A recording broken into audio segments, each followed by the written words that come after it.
دوسرا حادثہ جو رحلت رسول اللہ کے بعد رونما ہوا اور خصوصاً خاندان رسول اللہ کے اوپر جس کے اثرات پڑے، جسے عموماً مناسبت کے طور پر بھی ذکر کیا جاتا ہے و شان نزول خطبہ بیان کیا جاتا ہے،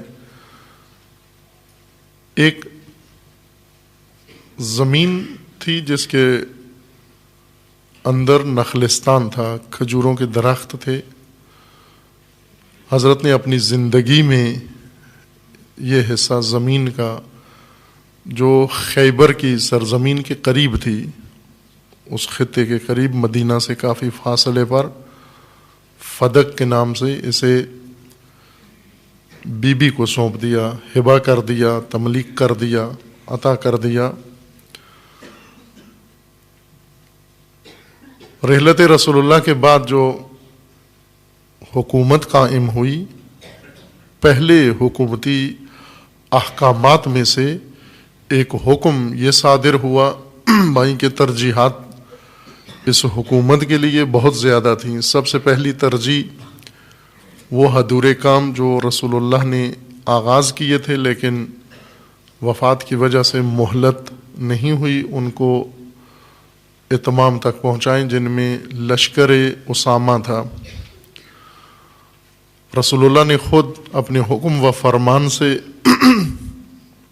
لشکر تشکیل دیا اور سب کو اس میں شرکت کا حکم دیا، اور مدینہ سے باہر لشکرگاہ بنانے کا حکم دیا۔ تمام صحابہ کو اس کے اندر شمولیت کا فرمان صادر کیا، لیکن ایسے ہوا نہیں۔ وہ لشکر حضرت کی زندگی میں روانہ نہیں ہو سکا، اور حضرت نے حکم دیا تھا کہ اسے فی الفور روانہ کیا جائے، لیکن بیماری کی وجہ سے، رسول اللہ کی بیماری کی وجہ سے بعض مائل نہیں ہوئے اس لشکر میں شرکت کے لیے اور اس معرکے میں اور غزوہ میں شریک ہونے کے لیے، اور وہ لشکر اسی طرح ادھورا منتظر رہا۔ حضرت کی رحلت ہوئی، نئی حکومت، حزبی حکومت برسر اقتدار آئی۔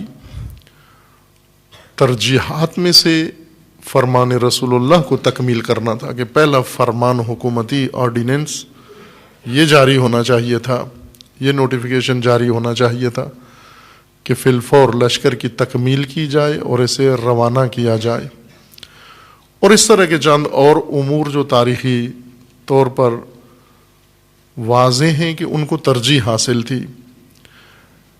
ان احکامات کے صدور کے بجائے حکم صادر یہ ہوا کہ وہ باغ فدق یہ جناب سیدہ سے واپس لیا جائے، حکومتی ملکیت میں آ جائے۔ یہ فرمان صادر ہوا۔ اس فرمان کے بھی اپنے سیاسی پہلو ہیں، چونکہ حکومت نے یہ فرمان دیا، اور حکومت سیاسی مجموعے کا نام ہوتا ہے۔ حکومت کی تائید بھی سیاست ہوتی ہے، حکومت کی مخالفت بھی سیاست ہوتی ہے، حکومت کے مقابلے میں چپ رہنا بھی سیاست ہوتی ہے، حکومت کی ہاں میں ہاں ملانا بھی سیاست کہلاتا ہے۔ یہ سب سیاست کے زمرے میں ہے۔ اس حکم کا سیاسی پہلو تھے، اور وہ یہ کہ واضح بات ہے کہ وہ خاندان جو مدعی بھی ہے، اور لوگوں کے ذہنوں کے اندر خصوصاً خطبہ رسول اللہ کے بعد، خطبہ غدیر رسول اللہ کے بعد سب اذہان آمادہ ہیں امیر المومنین کے اعلان حکومت کے لیے۔ اور رسول اللہ نے اپنی زندگی میں جتنا اہتمام کیا اہل بیت کی شان کے لیے، امیر المومنین کی ذات کی فضیلت بیان کرنے کے لیے، جناب سیدہ کا مقام امت کے سامنے جس اہتمام کے ساتھ بیان فرمایا، اس کے مطابق سارے اذہان متوقع تھے کہ وہ متوجہ تھے کہ یہ اعلان ہوگا، لیکن ایسے ہوا نہیں۔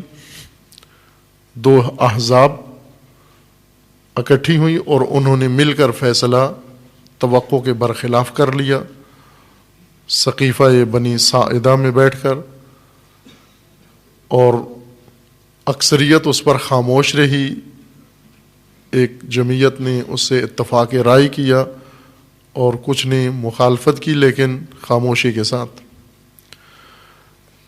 سیاسی پہلو اس اقدام کا یہ تھا کہ جو لوگ مدعی ہیں، حکومتیں عموماً ایسے فیصلے کرتی ہیں جس سے رقیب، جس کو رقیب مانا جا رہا ہو یا سمجھا جا رہا ہو، جو رقابت کے میدان میں ہو، حاکم عموماً رقبا کو نیچا دکھانے کے لیے ایسے حکومتی احکامات صادر کرتے ہیں جس سے اجتماعی طور پر ان کا مقام لوگوں کی نگاہوں میں گر جائے۔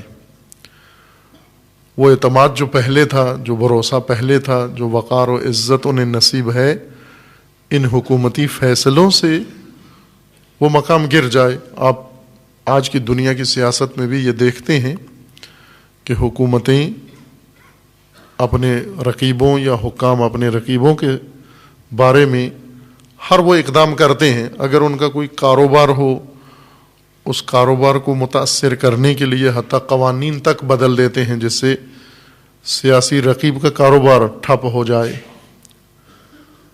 مثلا برسر اقتدار صنعتی گروپ ہے اور رقیب زرعی ہے، زرعی املاک کا مالک ہے، زراعت اس کا پیشہ ہے، حکومت آ کر فوراً صنعتوں کے بارے میں قانون بدل کے صنعتوں کے حق میں کر دیتی ہے، اور زراعت کے مقابلے میں زراعت کے بارے میں قوانین بدل کر زراعت کو نقصان پہنچا دیتی ہے، تاکہ رقیب ان کا مالی طور پر بھی مفلوج ہو جائے، اس کی درآمد کا ذریعہ ختم ہو جائے، اور اجتماعی حیثیت بھی اس کی لوگوں کے نگاہوں میں وہ نہ رہے جو پہلے تھی۔ اس سے عوامی ذہنیت بدل جاتی ہے حکومتی آراء یا حکومتی فیصلوں سے۔ رسول اللہ کا عطا کردہ یہ باغ دختر رسول اللہ سے لے لینا، اس بیٹی سے لے لینا جس بیٹی کا مقام رسول اللہ نے عمر بھر امت کے سامنے بہت اہتمام کے ساتھ بڑھا کے پیش کیا تاکہ امت آگاہ ہو حضرت سیدہ کے مقام سے۔ پہلا حکومتی حکم یہ صادر ہوا، اسی مخدرہ کا حق جو رسول اللہ نے دیا تھا وہ کل عدم قرار دیا۔ نہ کہ حکومت کو اس باغ کی ضرورت تھی، اس کی درآمد اتنی تھی کہ حکومت اس سے بہت مالی فائدہ اٹھانا چاہتی تھی۔ سب سے اہم پہلو اس کے اندر اجتماعی طور پر مقام اہل بیت کو لوگوں کی نگاہوں میں اس حیثیت سے نیچے لانا تھا جو حیثیت رسول اللہ نے بیان کی تھی۔ چونکہ رسول اللہ نے بہت باعظمت مقام اہل بیت کا ذکر فرمایا، بے نظیر و بے مثل مقام ذکر فرمایا۔ خصوصاً امیر المومنین علیہ الصلاۃ والسلام جناب سیدہ سلام اللہ تعالی علیہا، ان دو ہستیوں کا احترام و مقام جو چاہیے تھا تعارف کے طور پر، معرفت کے طور پر، معرفی کے طور پر بیان فرمایا۔ اور یہ اقدام ایسا تھا کسی کی جائیداد کو قرق کر لیا جائے، کسی کی جائیداد کو ضبط کر لیا جائے۔ جائیداد ضبط ہوتے ہی اذہان میں سوچ بدل جاتی ہے۔ عوام عموماً بھیڑ چال ہوتے ہیں، عوام کہتے ہی ان کو ہیں جو سوچتے نہیں ہیں، صرف دیکھتے ہیں، اور جن سے متاثر ہیں ان کے اقدامات کے مطابق اپنی راہیں انتخاب کرتے ہیں، سوچتے نہیں ہیں، دیکھتے ہیں کیا ہو رہا ہے، اسی کے مطابق چل پڑتے ہیں۔ عوام کی نگاہوں میں جائیداد کی ضبط ہو جانا، اس کے بہت سارے پہلو ہیں. اس کو کھولیں اگر موضوع کو، وہ اندر سے بہت سارے پہلو نکلتے ہیں سیاسی جائیداد کی ضبطی سے. اس سے ایک پہلو یہ نکلتا ہے کہ یہ جائیداد ناحق تھی، گویا ان کے پاس حق نہیں بنتا تھا. یہ جائیداد قوم کی تھی، یہ جائیداد مملکت کی تھی، یہ جائیداد ریاست کی تھی، یہ بیت المال تھا، اور نعوذ باللہ ناحق ان کو دے دی گئی تھی، اس لیے واپس لی گئی ہے. جس طرح حکومتیں آتی ہیں، امیر المومنین نے بھی یہی کیا. جب امیر المومنین حکومت میں آئے، چونکہ بنو امیہ کے دور کے بعد، یا کہ یوں کہیں کہ بنو امیہ کے دور حکومت کے درمیان میں امیر المومنین کو حکومت کا موقع ملا.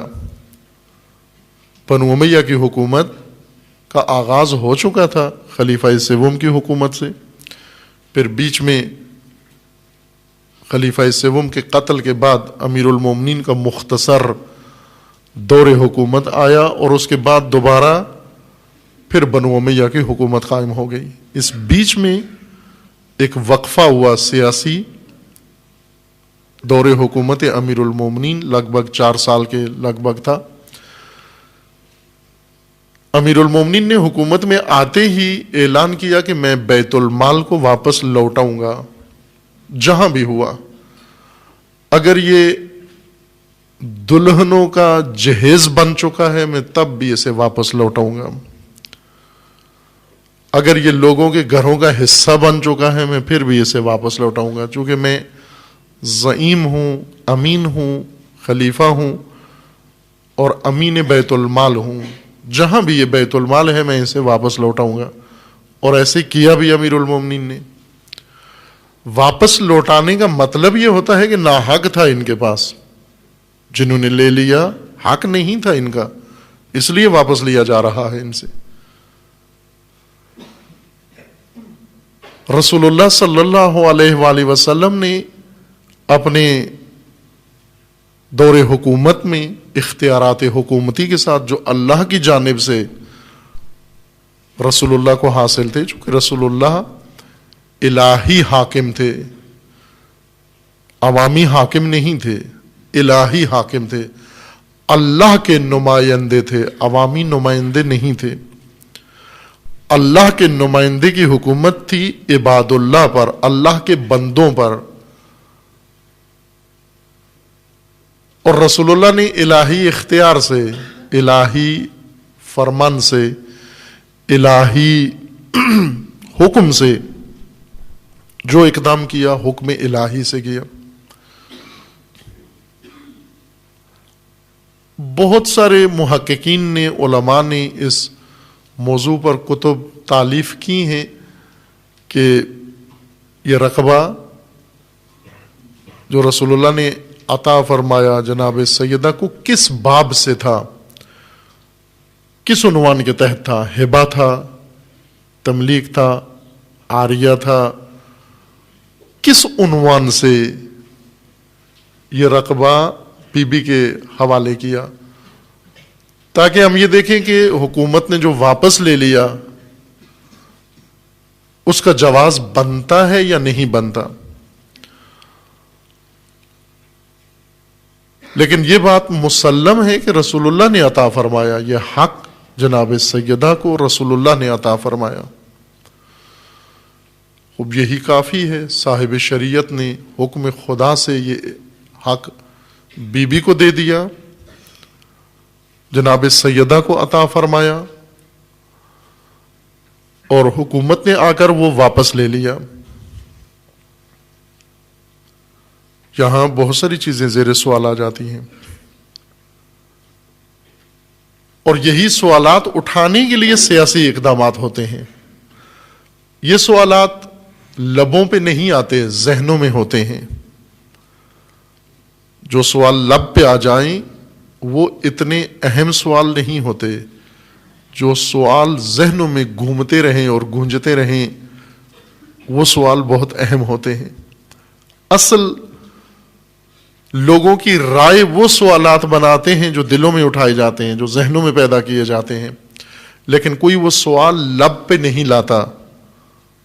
ہر ایک اپنے دل کے اندر سوچتا ہے کہ اگر یہ اقدام درست ہے تو پھر پہلا اقدام وہ درست نہیں ہو سکتا. اگر پہلا اقدام درست تھا تو پھر یہ اقدام درست نہیں ہے. اگر یہ جائیداد لے لینا درست ہے تو اس کا مطلب ہے دینا نعوذ باللہ درست نہیں تھا. اگر دینا درست تھا تو پھر لینا واپس درست نہیں ہے. یہ سوال کسی کے لب پہ نہیں آیا اور آتا بھی نہیں ہے. ان سوالوں کی نوعیت ایسے ہوتی ہے، بعض اقدامات سے ذہنوں میں سوال آتے ہیں، کوئی حادثہ ہو جاتا ہے اور سب کے ذہنوں میں ایک سوال آتا ہے کہ اس حادثے کا تعلق فلاں گروہ سے ہے، فلاں شخصیت سے ہے، فلاں محکمے سے ہے، لیکن کوئی یہ سوال لب پہ نہیں لاتا. آج کے اس ماڈرن دور میں، میڈیا کے دور میں، مہارت، جرنلزم کی مہارت یہ ہے کہ ذہنوں میں ایسے ہی سوالات، مطلوبہ سوالات اٹھائے جائیں.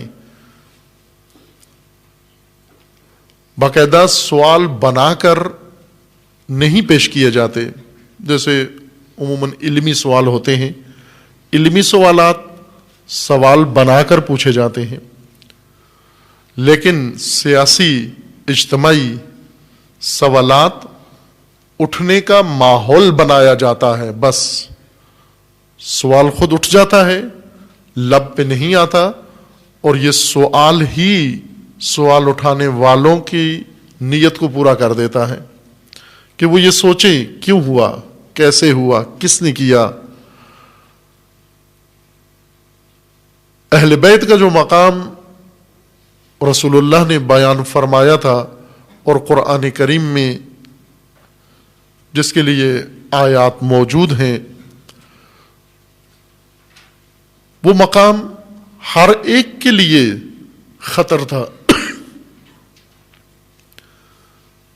یہ نہیں ہو سکتا کہ مقبول کوئی اور ہو، محترم کوئی اور ہو، اختیار کسی اور کے پاس ہو.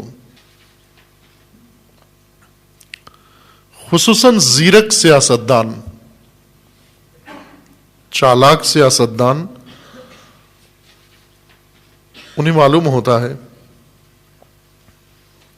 کہ جب تک رقیب لوگوں کی نگاہوں سے گر نہ جائے، خطرہ ٹلتا نہیں ہے، منڈلاتا رہتا ہے. پس اس فیصلے کے پیچھے ایک سیاسی تدبیر کار فرما تھی. معاملہ فقط جائیداد کا نہیں تھا، دونوں طرف سے، نہ حکومت کی جانب سے اور نہ جناب سیدہ کی جانب سے. اگرچہ سامنے موضوع جائیداد ہی تھا، لیکن نہ حکومت اس کے جائیداد ہونے میں دلچسپی تھی اور نہ جناب سیدہ کو بے حیثیت جائیداد وہ رقبہ مطلوب تھا یا حساسیت جناب سیدہ کی فقط اس کے جائیداد ہونے کے متعلق تھی. چونکہ بہت واضح تھا کہ اصل ماجرا اور ہے، اس لیے جناب سیدہ نے اس فرصت کو غنیمت جانا. جیسے ایک ضابطہ ہے، قانون ہے جو بعض بزرگان دین نے زیادہ بیان کیا ہے، جیسے امام راحل امام خمینی رضوان اللہ تعالی علیہ و رہبر معظم اس نقطے کو بارہا بیان فرما چکے ہیں کہ جب دشمن کی جانب سے، مخالفین کی جانب سے آپ کے لیے مصیبتیں گھڑی جاتی ہیں، ان مصیبتوں کو فرصتوں میں بدل دو.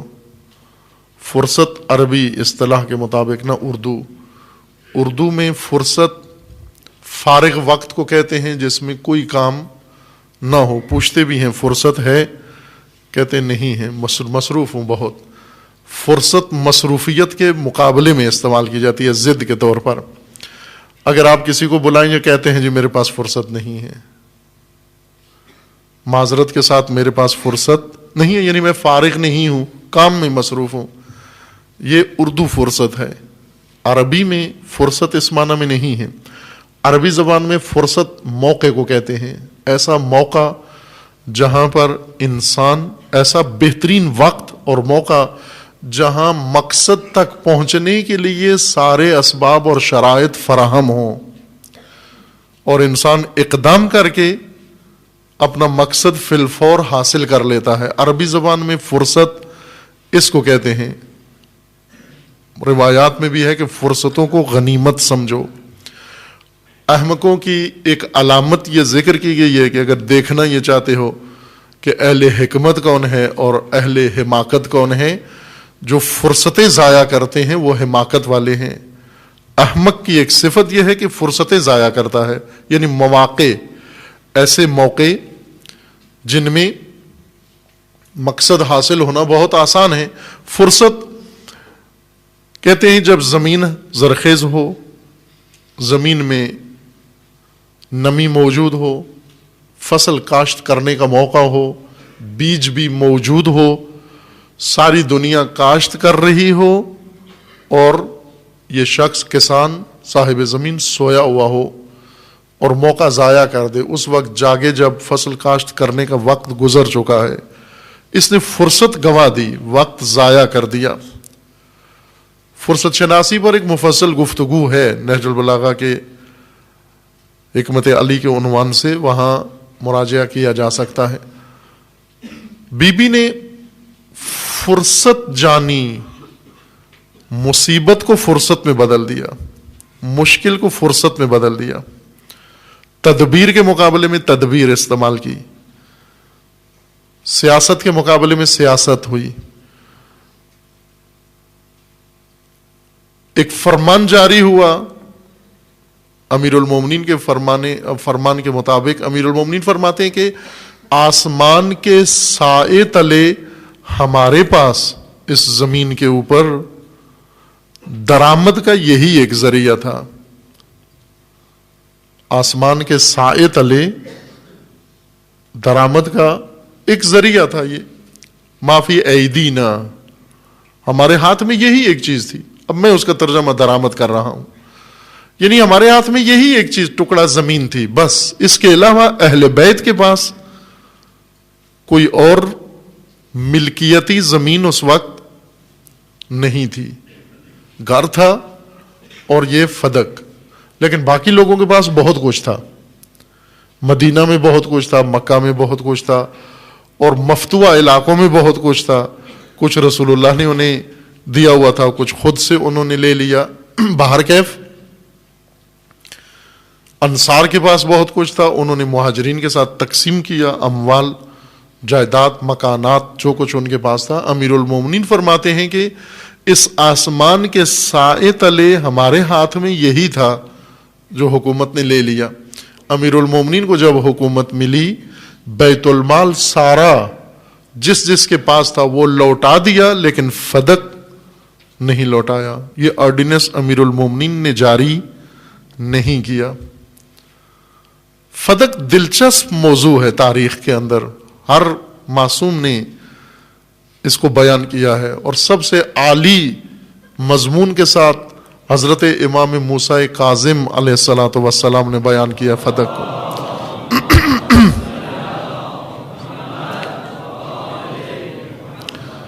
امام ہفتم فرماتے ہیں کہ جب ہارون الرشید